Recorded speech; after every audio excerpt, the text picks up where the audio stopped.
Optimism has been the buzzword for both teams on display this evening. Jürgen Klopp's Liverpool travelled to the capital brimming with confidence at the moment as they exercise the ghosts of the season past with a pulsating start to this new campaign.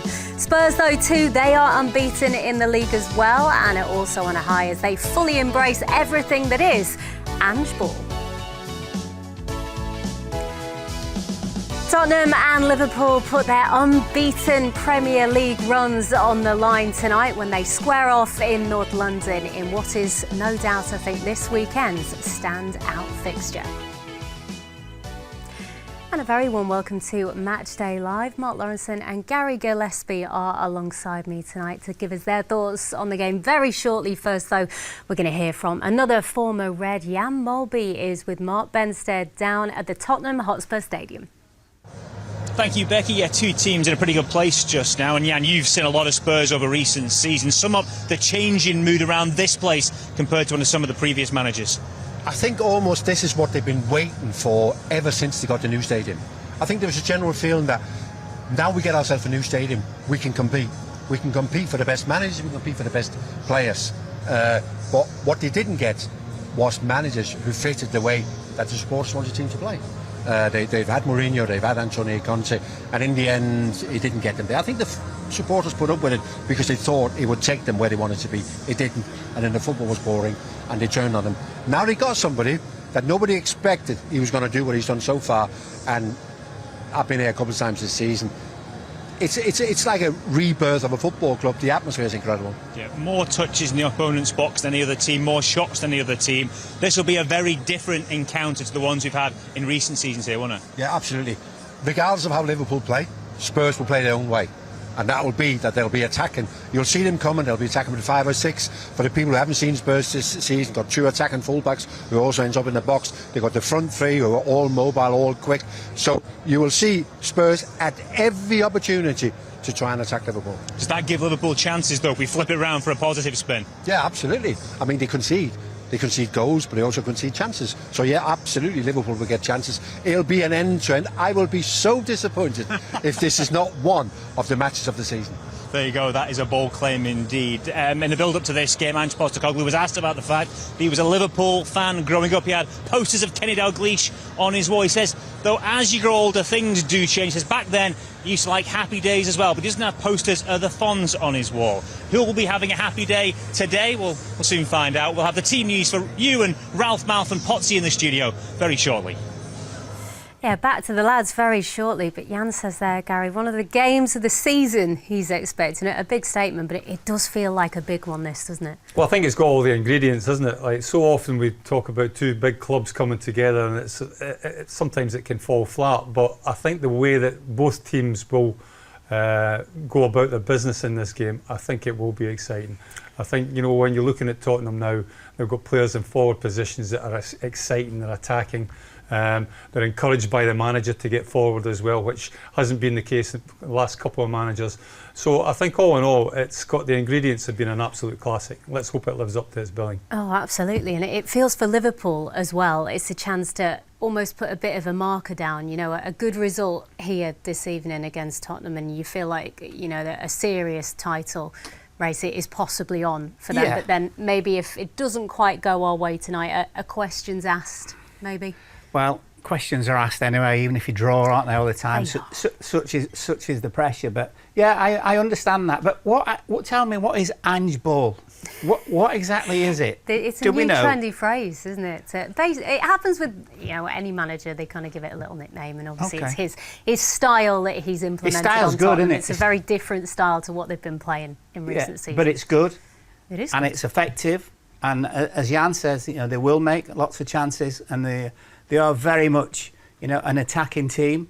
I don't know if you saw the game against Arsenal when he made a change, and basically, they were getting pulled up on their right-hand side, getting pulled to bits, and he just stuck another player out there and went, "Go on, then you go forward." So he's very much of that ilk, which is whatever happens, we press forward all the time. So from that point of view, it should be a good game. But it's like sometimes you build these games up and sometimes they let you Don't down. Don't say that. We don't want a 0-0, do we? I mean, it feels like the toughest test, definitely so far. I mean, this Liverpool side seem to have a way of finding a way to beat anyone really at the moment, but they've got to get over this habit of a slow start, haven't they? Well, it's always difficult when you concede that first goal. You're always kind of playing catch up after that. Liverpool have been able to do that in, like, I think it's the last 3 games or 4 games, isn't it? Like, we're going behind and managed to get back. But against top class and better sides, which you probably class Tottenham as at this moment in time, it can be a little bit difficult. But I think there will be chances at either end. I think we are a team that concede chances as well, but certainly going forward, I think the balance that we have in the middle of the park nowadays looks a real good one and a really productive one as well. And much is the case, I think Gakpo and certainly Nunez and the likes of Diaz and our forward players, Mohamed Salah, will feel the benefit of that. I think we've got to be a little bit careful. I mean, we're building up Tottenham, and they started the season really well last season under a different manager, and it wasn't so long after that he fell out with everybody and he ended up getting the sack. Yeah. So there's still a long way to go. There's still a lot of football to be played. I mean, I like Ange Postecoglou. In fact, I've actually said had he not gone to Tottenham, I would have liked him to stay at Celtic and come to Liverpool as a manager after Jürgen Klopp. I think he's an absolute ideal candidate for the job at Liverpool. There's a lot of echoes in a way with Ange Postecoglou. A lot of almost what? Echoes of when. Dear me, I didn't get that. That was my bad. Sorry. But what I was going to say was a lot of echoes of when Jürgen Klopp arrived, and he really had that affinity, didn't he, with the Liverpool fans? And this seems to be the same with Ange. They've really taken him to their hearts, these Tottenham fans, and he's so likeable, isn't he, just as a human being? And wherever he's been, he's done a really good job. And you just, even though you don't know him, you're warm to him. And all the press conferences he has, he's very, very honest. Plays the fact down. Never said, what's the secret? He went, no, it's not me. It's the players. But there is no doubt that the similarity is that players love playing for both managers. And once you get that, when you come in, I don't know how many games he'd have done, 6 or in the league, but you just know there is something in there. And he's just a likeable guy, same obviously as Jürgen is as well. But underneath that kind of jokey exterior, there's by the way, we've got to win some games. And I think the great thing for me with him and Tottenham is that they've lost arguably one of the best goal scorers we've ever seen in Kane and that, but he seems to have got everybody else just a little bit higher and a little bit better. It's almost like, look, he's gone, forget about him. But if we all play a little bit more stronger or better, it's all those kind of things, and that's exactly what they've done. And when they beat, was it Sheffield United the other week with those 2 extremely late goals, it was like they'd won the World Cup. But it was like, remember Klopp did that with West Brom. When West Brom were here, and he went to the Kop at the end of the game and shouted at everybody and all that that was the same kind of thing. And I think it was just a case of, come on, we're all in this together. And I mean, so far so good, isn't it? Yeah, let's have a look quickly at their results so far, as Laura was touching on there, Gary. Obviously, they are unbeaten, just like Liverpool, and shaking off what was obviously a tough season for Spurs last season as well as Liverpool. But one thing I think we really can anticipate is quite an open game and certainly goals. They haven't scored anything less than 2 goals in each game since he took over. Yeah, I think very much a forward-thinking kind of manager. He's got his team playing on the front foot, both attacking-wise and defensively. And as you can see there, they are more than capable of scoring goals, both at home and away from home as well, which would suggest that that they have the one style of playing, and it fits both parties, whether it's home at the Tottenham Hotspur Stadium or away from home. But let's. I know we've got to build up Tottenham because I think they've made a really good start. But from what I've seen so far, Liverpool to me have made a fantastic start as well. Really, really strong in a lot of areas of the pitch, and a lot of people are a little excited about the way we have started as well. I'm being one of them as well. I think in certain games, I know we've gone behind, but there's been no panic, and we really look strong as well ourselves. And we're building, aren't we? We are. And We're building up to the team news, which Oh, do you right, want to see okay it? then. I'll If we shut get up. to the team news, we'll back with Laura in just a minute. But kick off exactly an hour away now. So it's time to get that breaking Liverpool team news. Mark and Jan are at the Tottenham Hotspur Stadium. Thank you, Becky. Well, Liverpool arrived here unbeaten in their last 17 Premier League outings. That is the best unbeaten run in Europe's top leagues. Spurs, though, are in good form, and Postecoglou has led them to their joint best ever start to a Premier League season. In terms of the Liverpool team for today, well, it shows just one change to the side that lined up in our last Premier League outing, the win against West Ham. That change comes up top. Cody Gakpo is in for Darwin Núñez. The team in full then is as follows. It is Alisson Becker in goal, the back four of Joe Gomez, Joel Matip, Virgil van Dijk and Andy Robertson. It's Alexis McAllister, Dominic Szoboszlai and Curtis Jones in midfield with Luis Diaz, Cody Gakpo and Mo Salah as the front three. Mo Salah has been involved in 27 goals in his last 24 Premier League appearances. On the bench it's Kelleher, Endo, Kanati, Núñez, Elliott, Jota, Tsimikas, Gravenberch and Alexander-Arnold. Well, Jan Moby is back with me, pitch side. Well, Jan, the big question then, why Gakpo and not Núñez today? Yeah, it's a good question. I guess Jürgen would have looked at the situation, maybe thinking, how do we link the play from the back midfield into our front men? And maybe he feels that Gakpo just fills that role a little bit better, drops deep, takes responsibilities and puts Liverpool on the counter-attack, because there's going to be plenty of opportunities today to turn the ball over and get on the counter-attack. Is it a real show of faith in the likes of Joe Gomez, Joel Matip, that they are kept in today, despite the fact Kanati and Trent are both back? Yeah, I mean, I think it's easy always to go back to your sort of strongest back four when they're fit and available, but he decided, and maybe because there's still some doubt over a little bit of fitness, but also they played well last week against West Ham, and he thought, well, let's give him another go. And this, to be fair, is also about the ability to defend. You know, this game isn't just about the ability to go and dominate the ball and be all over Spurs. This is also about being able to defend, because we talk about Liverpool on the counter-attack. Spurs will be doing exactly the same. So we need defenders in the right places. Curtis Jones continues to be a really important player in midfield these days. He's in again today. How do we strike a balance in the middle? When it's going to be congested, their fullbacks will come in as well. How do we get the balance right of who's where at the right time? Yeah, absolutely. But I think it's important that we have all our midfield players are what you call press-resistant midfield players. They're very difficult to press in possession. Szoboszlai is more progressive with his passing, but the other two are relatively safe passers. So I think it's very important when a team like Spurs come and pressure over the pitch, they can actually keep the ball. And I think Curtis Jones is one of those players, certainly this season and towards the back end of last season, where you don't always see what it is that he does. But when you look at the stats after the game, and here I'm talking about pass completion, he's been very good. I guess we also need to remind ourselves that it could be the bench that wins it, not the players who necessarily start. And yet again, it's that strength in that the options the manager has to call on that could be key and has been key so far this season. Yeah, I mean, often with a high-energy game, you might get that game tailing off a little bit in the second half. I'm not convinced that's going to be the case here today. So there's every chance that this is going to be 100 mile an hour from the first whistle to the last whistle. And then it's nice to be able to put people into that situation who gets that very quick. It's not always easy to come off the bench, especially if we got a real sort of Wild Western of a game of football. So you need the right type. And you can't say you got any better than Darwin Núñez to come into a game that's ebbing and flowing. You've given this game the big push already. You are expecting big things. I just wonder, given that, how do the players keep a calm head? Who are the players who need to keep? Is it the likes of McAllister, get on the ball, retain possession? Yeah, I think it is.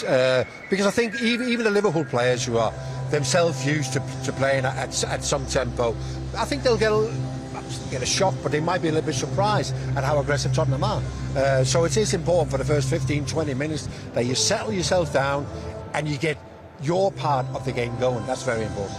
Okay, Jan, we'll pause things just. Well, Jan has given this game the big set. I cannot wait for this one to kick off. That is the Liverpool team. Bring the details of the Spurs side very shortly. Lots of excitement down there and lots of excitement in the studio as well. Let's refresh you of that Liverpool team that starts tonight down in North London. Gary, we hope maybe Trent will be back for this one, but he is on the bench. That may be a fitness issue, as Jan alluded to there. Joe Gomez more defensive-minded. That might be something that the boss is considering, and also Darwin Núñez maybe tipped to start, but it's Cody Gakpo who gets the nod. Well, I have no problem with Joe Gomez playing at full-back. I think Gakpo, Jan made a really good point there, the fact that Núñez is a totally different type of player to Gakpo. Gakpo is more a Bobby Firmino kind of type of player, where he'll come towards the game and create a little bit of space in behind him for the likes of Diaz to make these little diagonal runs in Mohamed Salah. Whereas Darwin Núñez wants to stretch the game all the time, looking to play on the shoulder of the last defender. And I think, you know, technically Gakpo is a far better player than Darwin Núñez at this moment in time. But what it does give you, it gives you options off the bench for the likes of Jota, the likes of Darwin Núñez to come on. But all in all, I think it's a strong lineup, and it's a lineup that is certainly going to give Tottenham a right good game. Yeah, is that a slightly more defensive lineup, bearing in mind obviously the attacking prowess, shall we say, of this Tottenham side? Yeah, a little bit. I mean, it'll be interesting to see how Joe Gomez plays, because I think he's a really good player, but he's one of those guys who, if he doesn't start well, he has a real problem. I think he'll be targeted today by Tottenham to have a real go at him. Look, you know, the thing about Matip staying in, well, the thing about football is if you get in the team and you play well, you stay in. It is that simple. So that's an interesting one. Look, it's all set up. There's no doubt about it. And you can just, on the bigger picture with Liverpool, is you can just see now we're almost going to get two teams, you know, with some of the youngsters as well. So great competition for places, which is exactly what you want at any club, whatever level that they're at. So look, they'll be feeling great. You can almost forget about conceding a goal every week, because you keep turning up with three, which is it's utopia, isn't it? It's like you go 1-0 down and all of a sudden you win 3-1. Last 4 games, did you say it was? I think it's something like that. Yeah. We talk about changing the front three and the attacking options during the game, but obviously the ability to bring on Trent, even from a right back position, will that attacking threat can come from that side when he comes off the bench. So that will totally change the game up, and you would imagine we will definitely see him at some point. Well, I think the one thing that you have as a manager, or you want to have as a manager, is options to change the game, like players coming off the bench. I say it often enough in commentary that when a player comes off the bench, you're looking for him to make an impact in the game. And you mentioned Trent, the one player that you would expect to come off a bench and make an impact would certainly be a Trent Alexander-Arnold. The one thing you would say that, would you bring Trent on if you're actually leading the game or ahead in the game? Possibly not. You might just keep on like with Joe Gomez. So in many ways you don't really want to see Trent, because I think if you see Trent, I think we're going to be struggling and we might be behind in the game. But you know, I think options from the bench is always a bonus for the manager. Well, don't you think if he was actually 100% fitted, he would start? It would start in every. Think so, yeah, it would start in every game, wouldn't he? So, as Dizzy said, they'll just be hoping that they don't need him, you know, because then you don't take that risk. There's a game on Thursday, is there not? So he'll then be earmarked to play in that. So, but it remains to be seen, doesn't it? But that's the thing about football now, with so many subs as well, is you can change almost everything. And because of our strength in depth, that's a real bonus for us. Let's talk about someone who does start, who's Dominic Szoboszlai. It's just been phenomenal, of course. We keep saying it every week, and he hasn't tailed off yet in terms of his performances. But obviously he's wearing the number 8. Big statement to make, but more than a few shouts of, you know, that's a Gerrard goal over the past few weeks, our favourite number 8. I think I made reference to it in commentary. It was a great pass by Endo, by the way.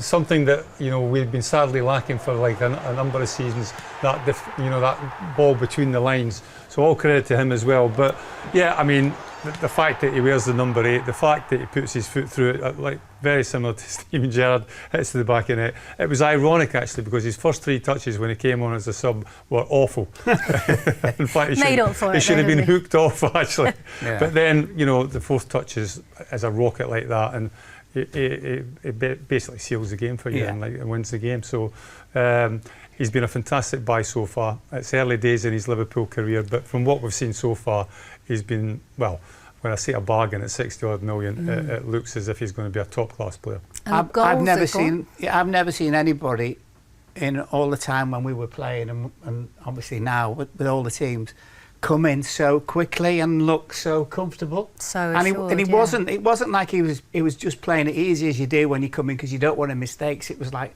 give it to me, and he really has been the boss. And 60 million, looking at the way the transfer market goes, is an absolute steal. Looking like a bargain, isn't it? OK, we are building up to kick-off down at the Tottenham Hotspur Stadium, and you can keep right across today's events on LFC TV and LFC TV Go as well, with live audio commentary of Spurs against Liverpool from 5:30 tonight. And we'll also have analysis and exclusive as well, post-match interviews in Matchday Reaction. That is from 7:30.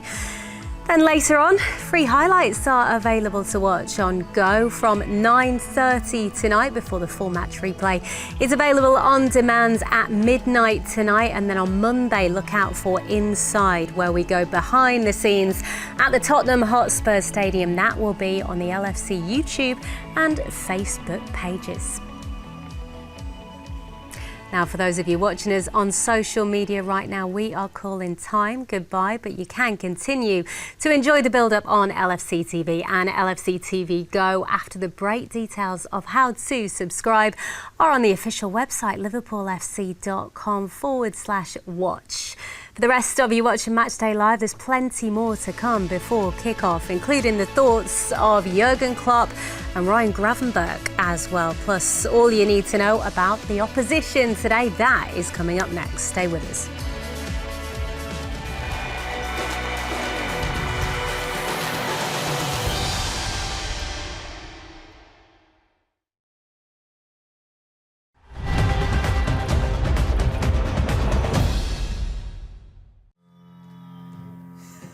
One time em português. Conquistamos toda a Europa. Nós nunca vamos parar.